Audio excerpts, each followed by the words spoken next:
19 minutes past 10 ndo pafika nthawe pale manje handiria simuzampata tirove pakatsikatsika handiria simuzampata tirove pakatsikatsika handiria simuzampata tirove pakatsikatsika handiria simuzampata tirove pakatsikatsika simuzampata pakatsikatsika simuzampata pakatsikatsika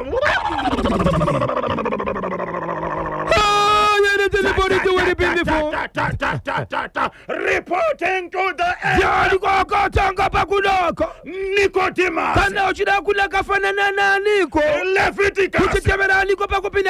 Simon Peter. Mother Mary.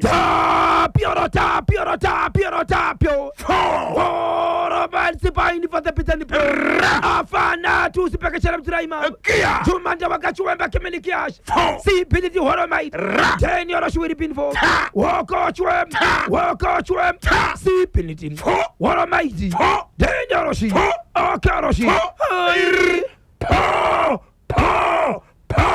Rickety Vo. Chakabat Washimuti Zimbabwe, Africa Zonga, the whole world, New Jaigejo. Hicho kwa dimbo ya Zimbabwe ndiri mojiro mukatime kufamba mukatime kufafadzane kutsudzura tiri kuitika matima na wose nyika ino. Hicho kwa dimbo ya Zimbabwe chibuti chinenge chakabatwa chiri mukatime kufamba nacho. Chikonzero nyika inenge yakatirira igopinda mukarara. Kubatanidzwa ndikuoneswa mune zvakanaka mukatime kutenda mukatime ngwambiti yedenga. Rega ndikoshevedzera muri ya Zimbabwe ndishedzera kuti ininiwo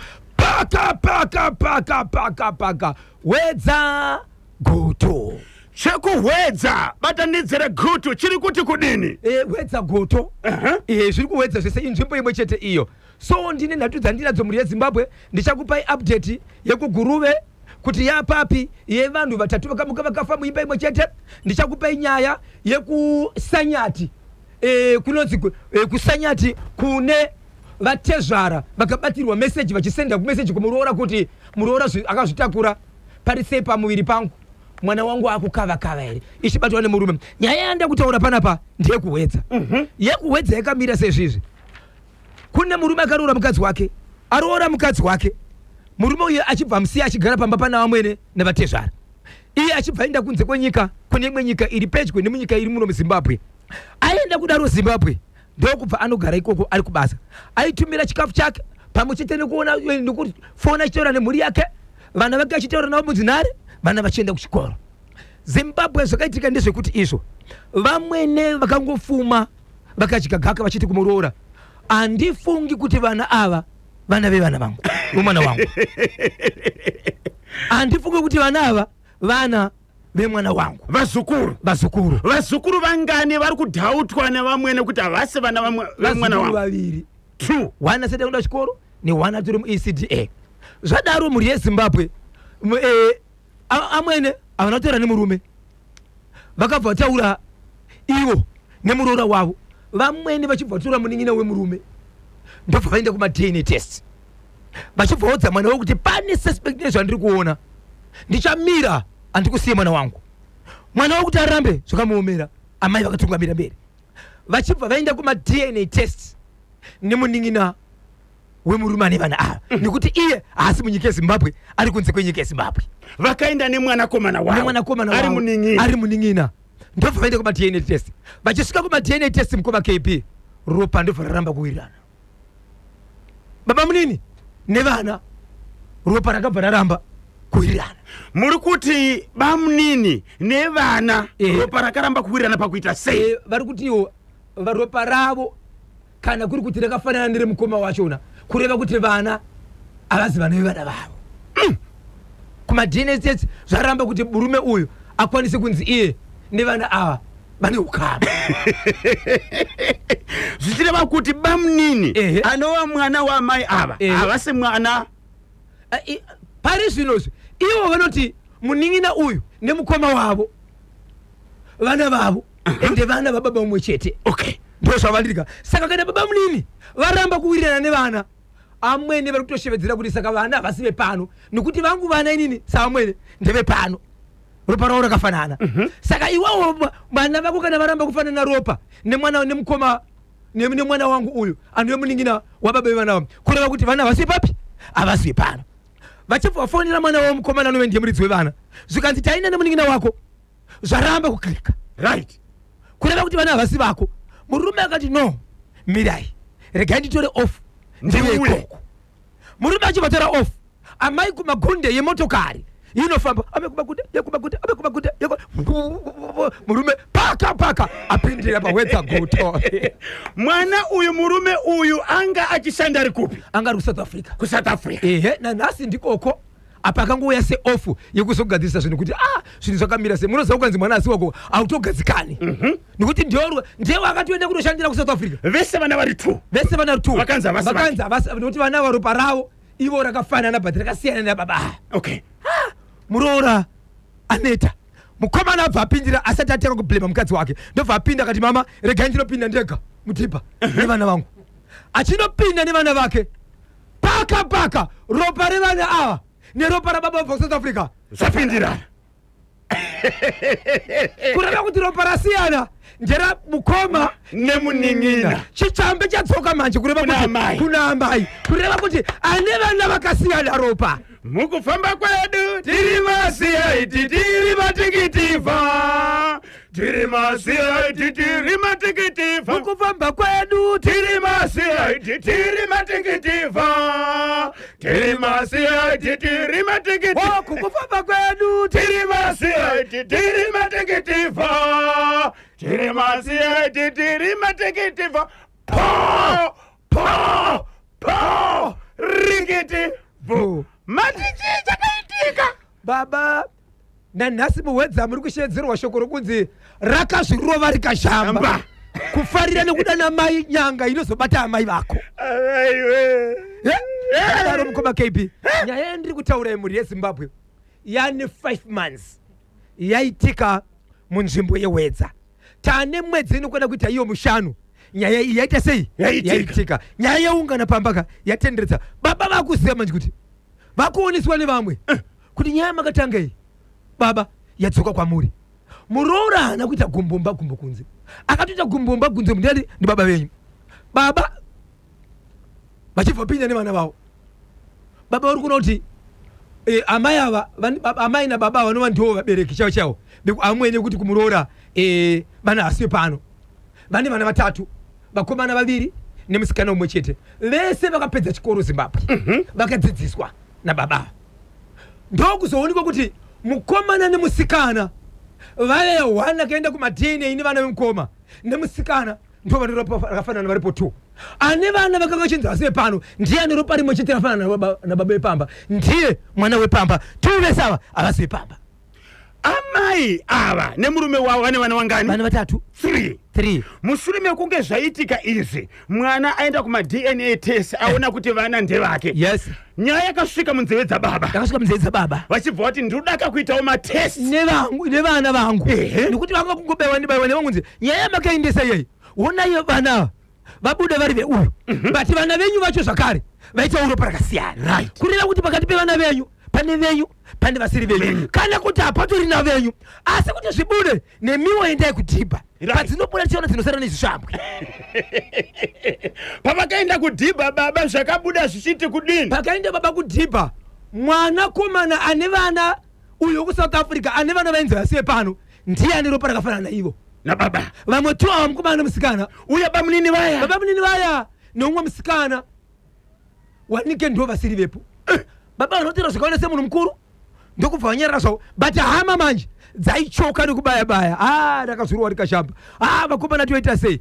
Baba hana chavakataura amai mwana musikana izvezvi achibva ada kunoroorwa mwana akatodzidza zvekuenda kumberi akunoroorwa amai kwakutora mwanasikana wavo ndokumaendesa kumba kwavo amai kwavakabereka iwo ndokwakanoroorerwa mwana baba vasingazive zvikanzi mwana akunoroorerwa uko zvikanzi ko mwana wangu ini anoroorerwa sei zvikanzi nehama dzine vanhu vese maishedzera muchiti vanhu hamwana asiwe panoka saka nasiriwe pano ndio wangu inini achanoroorerwa akabva aenda kunoroorerwa kumba kwavabereki vamai vachona. Baba iko zvino zvinhu vakudzoka futi nenyaya kuti Zimbabwe pane zvakabuda nezvakaitika handina chandakataura zvakatanga iye mukadzi ndo zvakaitwa nevanhu pakabuda maansa nemaresults.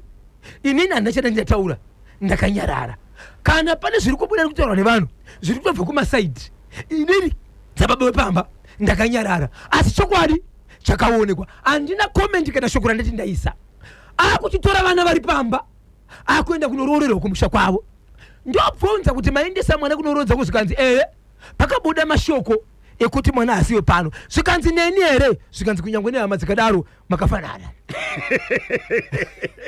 right saka kana muchiti mwana asiwe pano makutondiudza mega makubuda mega pachena ndakarera vana ava kubva riri dumbu kusvika vaende kuchikoro kusvika nhasi mwana akushanda basa pamusoro asangana kunoroorwa nemamwana basa pamusoro nehanzvadzi yake iri ndoita sezvikanzi tichabvisa imwe mombe panoroorwa ipapo tokupai $200 inova mari yechiredzwa so baba vari kuti ini handikupesana nemutemo handidi mhosva kupinda mujeri ndakura nokuda kwenyaya yamanzwa Zimbabwe ndofanira kuita sei uyezve ndine mhosva nganidza ndaitirwa apa ndakatozoona kuti mukadzi wangu akaita gumbomagumbokumudze zvikabuda kuburikidza naiye ari yatanga nyaya idzi apedza kudaro ndokutora zvakare mwana wacho rinova simba rekuti akutoratidza zvechokwadi mwana asiwe papi asiwe pano akuenda kunomurodzesa ari kumba kuvabereki vake but ndini ndakaita zvese kubva iri nhumbu kusvika ende kuchikoro kusvika nhasi aroorwe ndakutopiwa mari yechiredzwa inini yavanochacha vega kuti tobvisawo 200 tokupai baba vaida kuti mwanasikana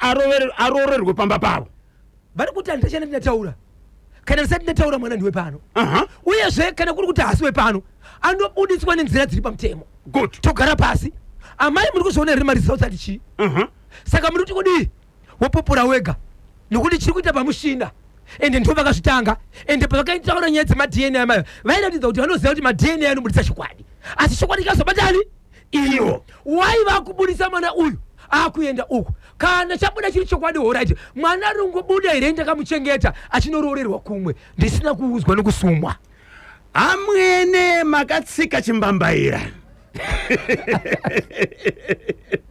yakazvikanga nemafuta ayo ndinonzi poka njuti baba va dedi vaangel mukwasha uko matirira ndiri paborodhero mafuta achonaya anopisa baba kuti hamirirwa patuzi amai ava vamwene vachiri pamba pemurume wavo varipo murume anozvari kutaura hapana zvakataura mushure mekubuda kwakaita maresults akutobuda izvo zvinokuti Zimbabwe onai kwaichiri kuenda nyaya mushure mekutanga kunziva usingazivi kuti vana vese ava ndavadzisa kusvika varoore nekuroorwa hatisiite vangu atotanga nyaya yacho ndiye mukadzi yabuda zvakare chienda kwaari akubudisa kuti vana vachiri kungoenda mberi enda kumudzinga pamba aripo regai tidzoke tichinzwa kuti vadiwa vateereri manyama vanoti kudini kubudikidza neichi wedza goto zviri nani huku ikaichiso iri nani because machongwani kakasiyana ubabusi Zimbabwe Broadcasting Corporation National FM nthawe go pana 28 minutes to 11 pa Isabel mambo taura kachimwe chatezvara nemurora chakamira seko tsudzurai Zimbabwe yamirira tongozotora kanhare kamwe chete icho kwadi muri ya Zimbabwe ndiri mukati mekufamba mukati mekupfapfadza nekutsudzura tiri kuendika matima nenyika ino muri ya Zimbabwe chandakapakata ndiri mukati mekukupai inyaya yakaitika mukati menzvimbo yandinoshevedzera kuti Sanyati muri ya Zimbabwe kana ndichiti Sanyati ndiri kutaura kunonzi kusanyati kunonzi kwa sechu kwa madziva enzou yandirika kwa madziva enzou village uku zvakaorongeka muri yeZimbabwe andingati kurongeka kune nyaya yakaitika yokuti kuna vatezvara mukoma wababa wemuchene sokuti inini ndina baba vangu inini ndoita mudzimai wangu mukoma wababa vangu inini okombesa mudzimai wangu ndi baba right okombisa chi vakakombisa mudzimai wenyu pakuita sechi chakaitika vanhu vakatodanana zvokusvika kuita zvisina basa zvazviri ndizvokudaiwo Isanyati sechu mwanakomana akaroora mukadzi wake aroora mukadzi wake angastori nemwana 1 angaine pamuviri pechi2 aroora kudaro mukomana uyu anomboenda kumakomba achisiya mukadzi wake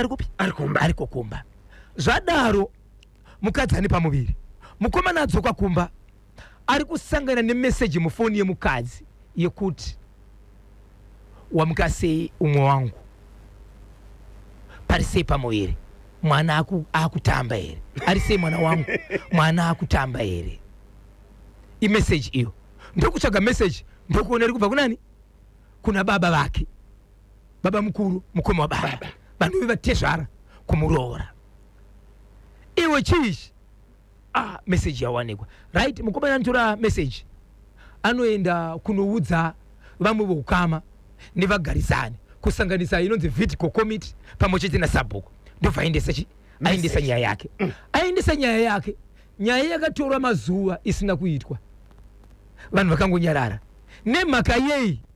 nemhaka yekuti iye mukomana uyu nyakutorerwa mudzimai uyu mukugara kwake nevamwe agare zvakanaka so vanhu vaita sekunonzi agara aone dambudziko nechi nevanhu kunyangwe nababa vake avapindirani regai timusiya akadaro aona kuti mazuva awanda akadaro ndobva tora mukadzi wake ndobva mutakura straight kunomusiya pambababa vake zvikanzi baba ndaya nechi nemudzimai wenyu hamuna chamunoramba izvi zvese izvi cheri mukadzi wangu ndiri kumubvunza ari kutaura ari kungoti ndibvunze wemimi haana mashoko but chandinobvunza hapana chikonzero ndinazvo ndosaka ndakandati ndisechi kumazitare vanhu vandibatsire but nenyaya yekuti vanhu havasida kundibatsirawo hapana hapana zvandingaita vachibva vaita sei vachibva imira yakadaro so kutaura kuno kwatuta nyaya iyi mukadzi uyu akatakurwa ndobva aenda kunosiyiwa kumba kwavatezvara shoko richibva raenda kwavatezvara vakaroora mukomana uyu kuti inini mwana handichisina yeye ndakamutora ndikamuendesa kunani kuna baba vangu vanatezvara vachibva vati mukwasha nyaya yako takainzwa takamirirawo kuona action ichatorwa navatezvara kuvapa mukadzi okay action dzavachatora ndopa richitangawo isusu kutaura nenyaya yachona kuti ivowo vari kuuya here netsvakirai kuno ikurodzerwa mukadzi wavapiwa kana kuti imimi mune matare muchagara pasi isusu pamwana wedu tine zvatakamirira saka nyaya iyi pane payange ichinzvengwa panove pane nzira inoshandiswa kuti nyaya iende kunosvika kupi kwamambo nokuti aya makuna aya mambo vekunzvimbo vanonzi mambo neuso mambo neuso havana kuudzwa chitiko ichi hachina kusvika kwavari why nyaya inotonga kwaSabhuku akatonga nyaya osimudza waenda kwamambo but Sabhuku akazoitawo nyaya mafeelings ekuti uyu murume anonesa mukati mekugara naye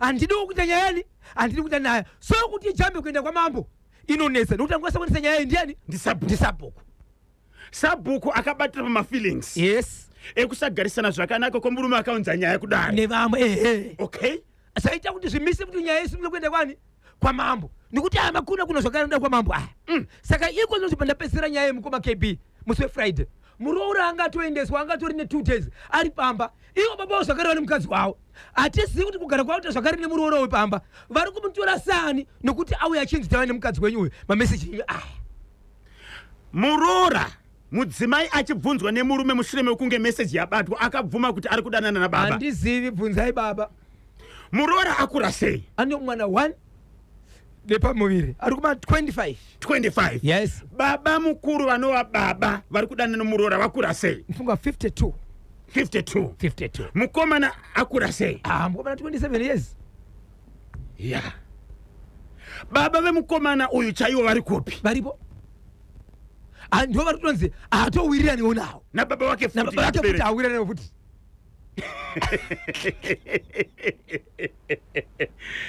iyi ndiyo inonzi gender based violence against varume vamwene avo ngavadzosere kumusha kwavo vanodherera nekushungurudza murume wavo ndinonzi baba Michael ndiri kuno kukobulawayo aichokwadi chepahwedza goto chokwadi baba asi chandinopa isandi kuna baba vakashinga ngavarambe neushingi wavo vanonamata nenzira iyi ndiwo chava vanoenda kudenga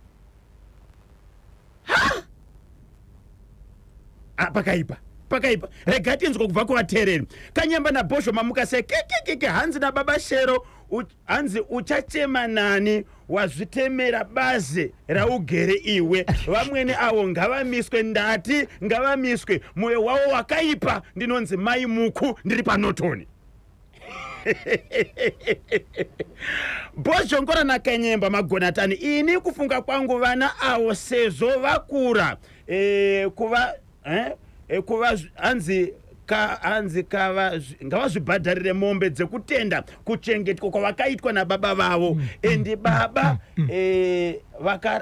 vakaramba vachivada vana zvese nemudzimai wavo ndinonzi misangwenya pabhora mainzwisa message kana varamba chivada vana vavo no problem okay asi vana ngavatende ngavazvibhadharira vega uta baba makatidzidzisa zvazobuda hazoka but tinotenda nezvamakatiti. Ndinonzi mai muradzikwa kunyazura pachipembere kanyemba amai avo vekuhwedza goto vakangwarisa.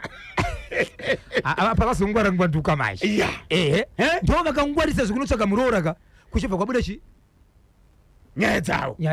Regai pari zvino timbopinda muchitoro nevasawira vedu veH Solutions. Tiri kudzoka manje tichinzwa kuti vadiwa vateerere manyama vakatibatireko munyaya dzatsudzurwa napapa Isabel Nasi. Baba Isabel, mainzwa nyaya. Vana sezvo vakura vari kuzvishandira ngavabhadhare mhosva dzakaparwa naamai. Zviriko zvakawanda chiri pasina mhosva chaipo chiredzwa.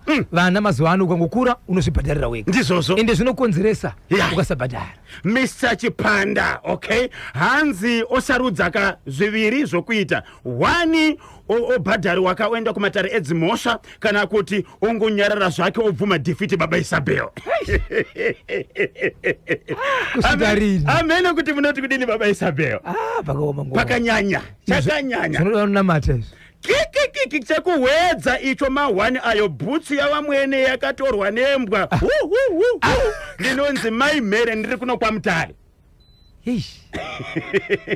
Bhutsu yavamwene yakatorwa nembwa.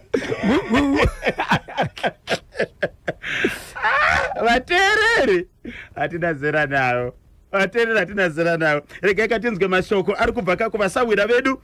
Izvozvo ndizvo singazi KB kuseri kwemusuwa kuseri kwesadza kune zviriko. Yes.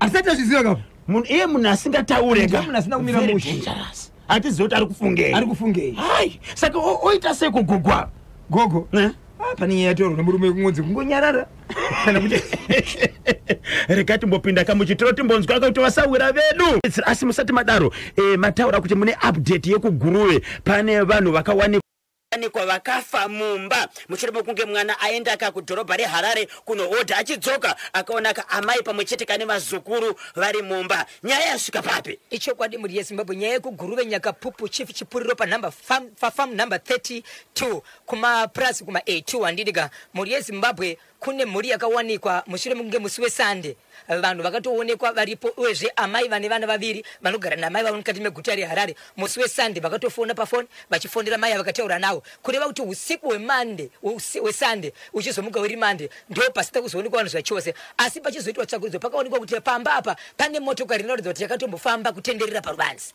Uyezve mai vachisvika vakasvika vachizama kuda kunoka vachinoka dho vakaona risingadavirwe asi vakanoona key yakakochekerwa nekunze kureva kuti pane munhu akapinda mukati akabuda akavhara nekupi nekunze. Vanhu pavakaonekwa vakafa muri yeZimbabwe vakaonekwa vakarara pamubhedha umwe chete mbuya nevasukuru vavo vana vaviri vasikana grade 6 negrade 2 here kana kuti grade 1 achichadzima grades akasiyana. Zvadaro vakavaona vakafa ende mai vakatonzwa iri tori mweya vachiri kudhokura kuti vanhu vakutokanganisika asi panga pasina mazuva akawanda. Zvadaro muri yeZimbabwe vakarara kudaro vange vakatarisa divi rimwe chete vanga vasina kupfeka zvakare zvipfeko zvemukadzi semadzimai.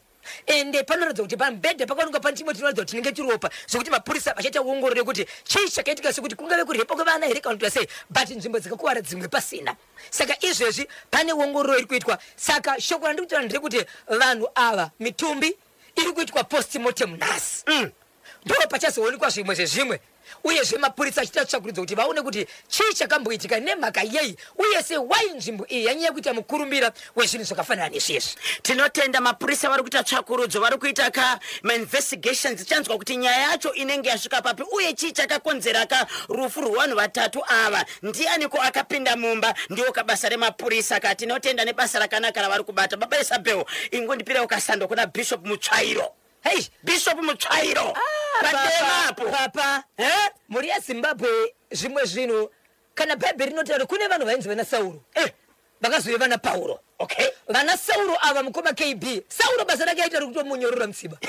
Asi vhangeri nebasa rari kubata izvezvi zviri kubatwa na Gindagoria yainzi Gindagoria.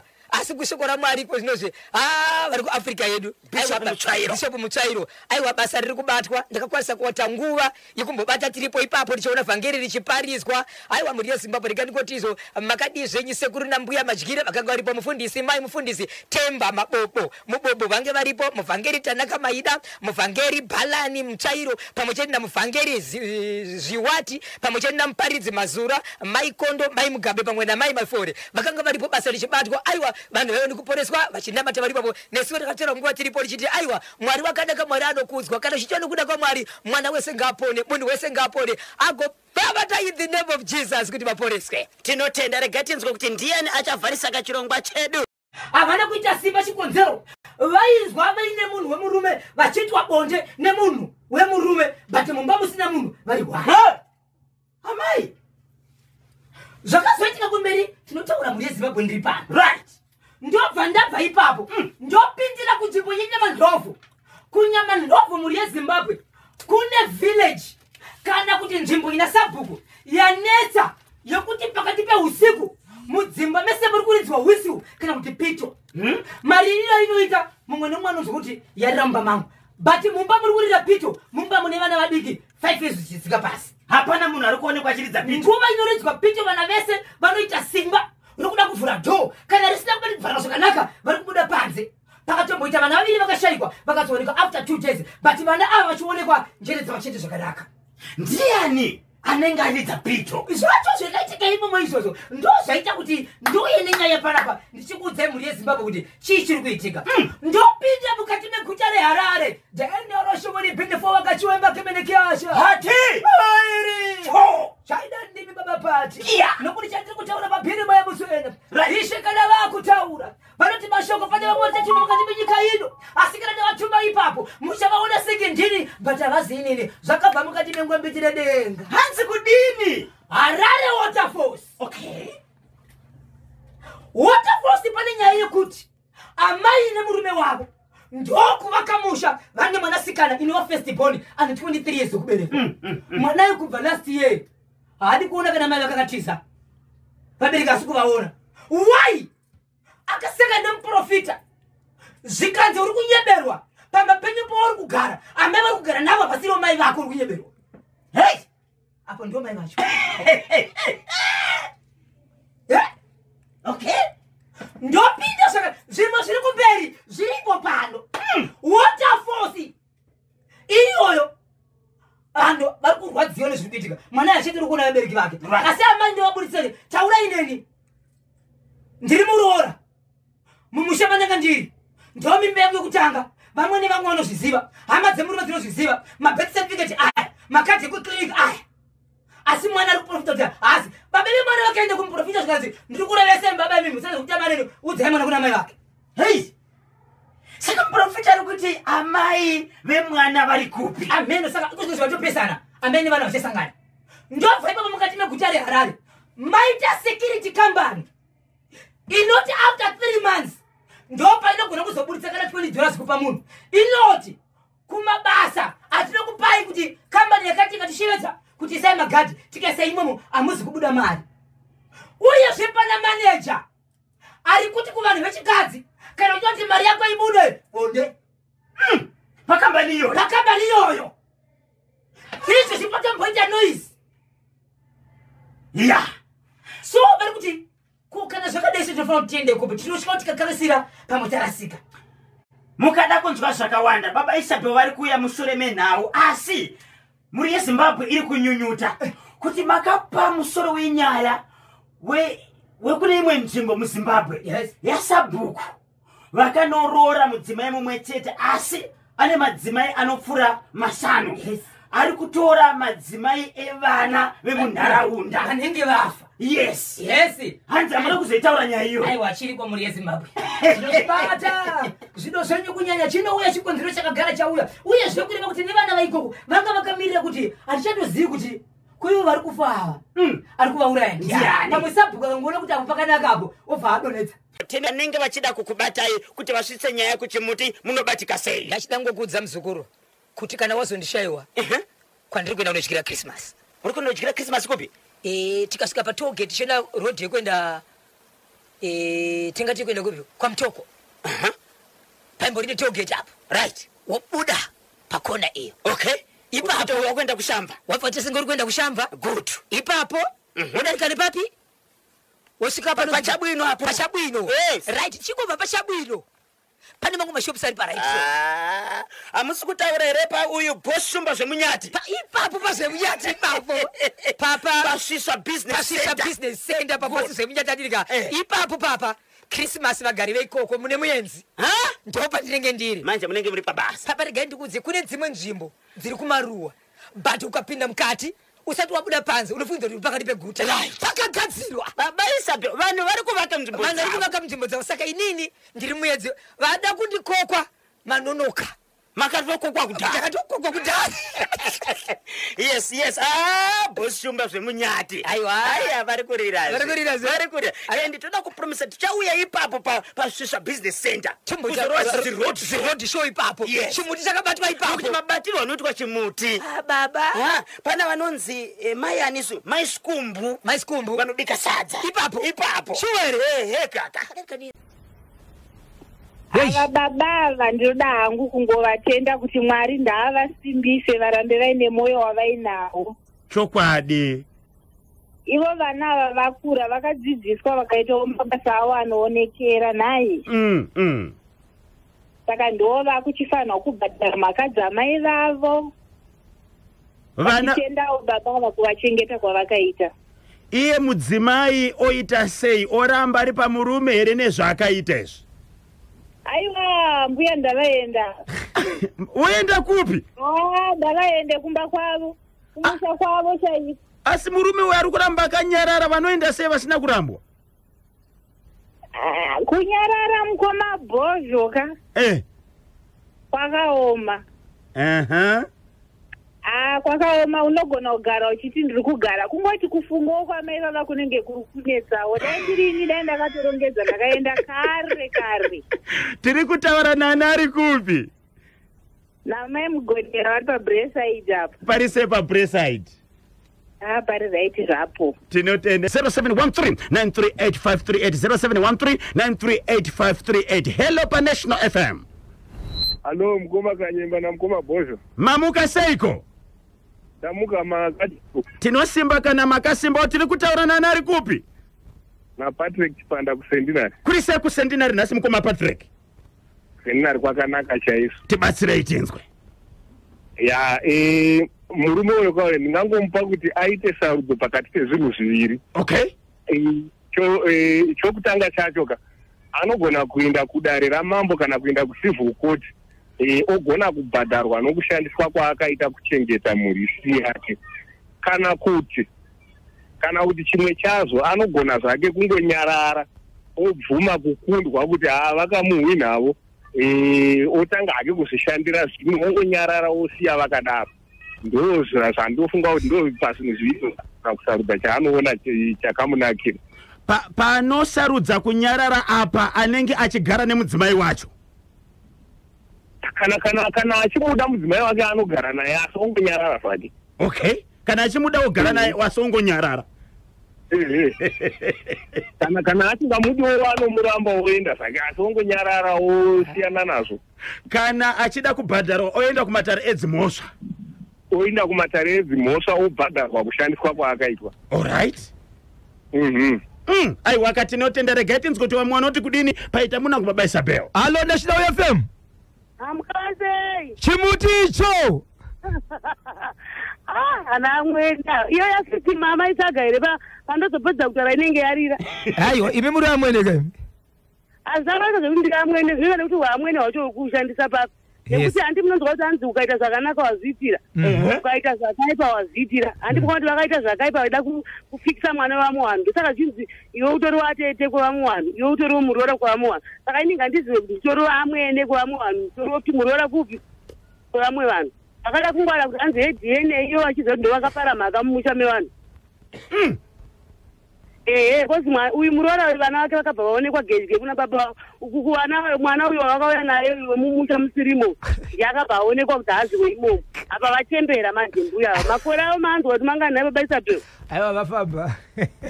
vakafamba kamanje vakarambwa zera ravo riro vachaita sei? Vanongotaurirana. Ava sekuru anosa kurati vakanyarara vada kumuka vakafa muka vataure zviri mumwoyo. Taurai. Sekuru anosa taurai.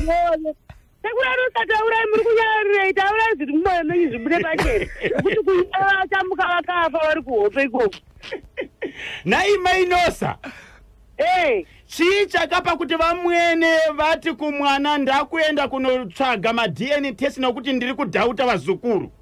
Vachidhauta chiva nekuti vaitarisa vana vemwana uyo wavo vakaita kusango nevana vaitarisa mumaoko mavana mbuya vedu hanzi vaitarisa mumaoko saka vakabva kuti maoko aya akasiyana vada kunyepedza kuti iye unofanira kuenda kudna vaifunga kuti uyo hauye kubva South Africa uyo akabva akumbira pasi handi mazuva ndi akabva chavawira mai avo. Amakenosa ini ndinokumbuka December akupera hatisi zvinotitsamwisa kozoti atezara ino atezara ndakutedza ikangani katatu uroora mwana wenyuwo kwete kuti mada kutoti makadzi vevana muda kungovadawo kuda kuti nyika iende kupi kwe kuna kuri kunaya but kuna na guruve hanzi akuzi kuti hai kuguruve zvino zvitadzo zvawanda zvakawandisa kuguruve atezara vafana kuchiti panogara kuguruve ingomutse vaviri vatatu muenda Amakenosa. Haiwa ndangomutsa vanhu vese vandakaona kugamba rerumanzi maimhoreswa kani kanyemba nabhozhi kugamba uku. Musadaro? Maibvunzwa iyo misa makuru wani wacho mukaona muri pwando wepresident weZimbabwe vakasimba baba ivavo. Vaimhoreswa kani kwakuna misa makuru wani kuna vakadzi vepamusika vaifara hanzi popote mamusiya kuna kanyemba ndikati tichava navo gore remangwana gore novari bhizi. Takatiri kusanyatika uku kwatezvaro uku. Isu tataka kumiririrai mange sevamiririra aiwa takachipedza zvakanaka ikoko. Tinotenda nebasa rakanaka ramakabata. Haiwa kwakanakisa kwanga kuna mukoma umani naEzra zvawandakaona ikoko haiwa asi akanakiswa zvinhu. Tinotenda chose Amakenosa. Tapu ndakanga nokuridza kana iyo yamwene iriko kasongo iyo yamwene. Regai tikutsvagirei. Gainzi yotu idzodzo timbodzitamba izinto tisadiko tisati imbwa dzavo dzitakurwe nebhutsu. Sapu kanyemba nabhozho rakazvirova rikazhamba vaifunga kuti zvavanoita ndo zvinoitwa nemuroora. Ndinonzi Douglas Manyere baba vaAna tiri kunoko kwamachipisa kuri seko kwamachipisa nhasi manje Hello pa National FM. Halo kanyemba bhozho baby. Musha zviri kufamba here? Alex Beja kuri sei ku studio kwakanaka uri sei kwa uriko ku Alex Beja. Unongokananga kuita kakunairira zvedia kunakisa. Tinotenda tibatsira itinzwe. Ndida kutaura cheo awo amai okuzvikanga vega unge mnguru wawo. Amai awo akangwarisa. Chii changawaona hazvina kunaka zvawakaita. Vane mhosva kumuroora kumupuma ufambi. Okay. Uyezve vane mhosva nomurume kumuchengetesa vana vaviri vasiri vavo murume wavo. Saka iye wakumhanya kunokudza zvokurodza mwana wako nyaya wapedza here? Saka pakadaro panofanira kuitwa sei? Nyaya iripo ndeyekuti baba ava havafaniri kunyarara nokuti munhu akanyarara ari dangerous panoita rufa. Uyezve vana ava wasada kutonetsa mai wekuti takuda kuziva baba wedu vari kupi baba wedu hani mukuzviona. Saka nyaya inofanira kutoenda naye pamambo yonyatsokurukurwa yonyatsoziviwa zvakanaka. Asi ndikuti kunowana havasavende baba wako achengeta zvakanaka kana chiredzwa kudzidziswa zvakanaka then ochinetsana namai wekuti baba wedu vari kupi. Okay. Ndo mafambiro aifanira kuita nyayo nokuti wakumhanyira kurodza uyo nguva chachada kuziva atezvo rake chaiyo kuti atezvo rangu ndiwapi. Ndochasheka futi imba iyoyo. Saka ngawasada kumhanyira zvokurodza kana vana sekuru vacho ngowambomira ngoti ho makasa titange tasorovha nyaya iyi. Aiwa tinotenda pakadaro ko iye kusanyati zviya. Iye kusanyati ndeyababa nkuriyo. Bamukuru. Ndiri kuona sokuti unhu zvakana tikagara kanyemba bhonzo tiri muraini ngatigarisane zvakanaka nditi. Kuitira kuti mangwana ukazokoromona nyaya dzako unobatsirwa chiona uyo ari kutadza kubatsirikana nokuda kuti haagare zvakanaka nemasabhuku. Uye ndikada kudzikadzika pamwe mwana uyu se ari kutadza uiri ano vanhu vese even nababa wake pamwe ndikada zvidzikadzika pamwe hazi mwana womumusha imomo. Atodira kudzinza rake. ndo zvimwe zvandikuongorora panyaya asi ndingangoti kuna Sabhuku munhu mukuru ndo wagari wevanhu vanogara nevanhu ndo vachiregerera mwana womusorovhera nyaya yake waisorovha nyaya yako wobva wati Samwari tofanira kugara zvakanaka uzvionaka zvazoiti ichokwadi ngatiita umpimbi ndeuga iwewe mukugarisana Sabhuku ngavasovhe nyaya yaunzwa kudare then kana pane ishu iripo nemukomana uyu wozotaura ndizvo zvakanyembera bhonzo togadzirisa tetira vari mashure vanokuro vachidzidza aiwa tinotende nzara ndakuziva munobatika sei ichokwadi muri yeZimbabwe vanenge vachida kundibata munondibata panhamba dzangu dzisina chipomerwa namba dzandinoreva nekureketa pano muri yeZimbabwe hadzinyadzise hadzina chipomerwa iyi namba dzinoti izvo 0771 545 025 0771 545 025 0771 545 025 ndapota musabhipa sa agogo every day is a Friday po rikiti vo